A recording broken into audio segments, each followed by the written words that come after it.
அனைவருக்கும் வணக்கம். Previous year question பேப்பரில் மேக்ஸில் இங்கே ஒரு கொஷின் பார்க்கலாங்க. பூமியானது 24 மணி நேரத்தில் அதன் அச்சில் 360 டிகிரி சுழல்கிறது எனில் 4 மணி நேரத்தில் சுழலும் கோண அளவு என்ன அப்படின்னு கேட்டிருக்கிறாங்க. இதில் இந்த சம்முக்கு வந்து நம்ம 2 மெத்தடுமே போடலாம், 2 மெத்தடில் போடலாம். ஃபஸ்ட்டு என்ன அப்படின்னா, 24 மணி நேரத்தில் 360 டிகிரி சுழல்கிறது அப்படின்னா 1 மணி நேரத்தில் எவ்வளவு சுழல்கிறது அப்படின்னு கண்டுபிடிப்போம் ஃபஸ்ட்டு. அப்போ 360 டிவைடட் பை 24. 12th டேபிளில் 2 டைம்ஸ் 30 டைம்ஸ் அகைன் 15.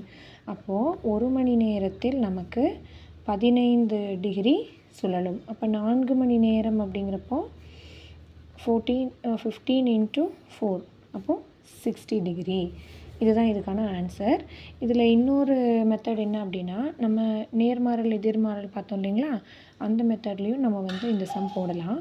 இப்போ வந்து மணி நேரம், அதுக்கப்புறமா சுழலும் கோண அளவு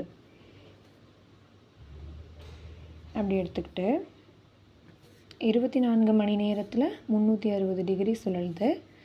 அப்போ 4 மணி நேரத்தில் எவ்வளவு சுழலும் அதுதான் கேள்வி. அப்போ இங்கே என்ன, மணி வந்து குறைஞ்சிருக்கு, சுழலும் கோண அளவும் வந்து கண்டிப்பாக குறையும். இப்போ ரெண்டுமே குறையும் அப்படிங்கிறதுனால இது நேர்மாறல். நேர்மாறல் கணக்குக்கு ஒரு ஷார்ட்கட் என்ன அப்படின்னா, இங்கே இருக்கிற இந்த நம்பரை நம்ம இதே ஆர்டரில் எழுதாமல் தலைகீழாக எழுதணும். 4 மேலே போட்டு 24 கீழே போட்டு எழுதிட்டு இன்ட்டு 360 இப்படி போட்டுட்டு நம்ம இதை வந்து என்ன பண்ணலான்னா ஷார்ட் அவுட் பண்ணலாம். 4 டைம்ஸ் 6 டைம்ஸ் இது இங்கே கட் பண்ணோம்னா 60 டிகிரி. அப்போ இங்கேயும் நமக்கு 60 டிகிரி ஆன்சர் கிடைக்கும். இப்போ இந்த சம்முக்கு 2 மெத்தட் இருக்குது அப்படின்னு நம்ம தெரிஞ்சுக்கலாங்க. இந்த மாதிரியும் இந்த சம் போடலாம். தேங்க்யூ.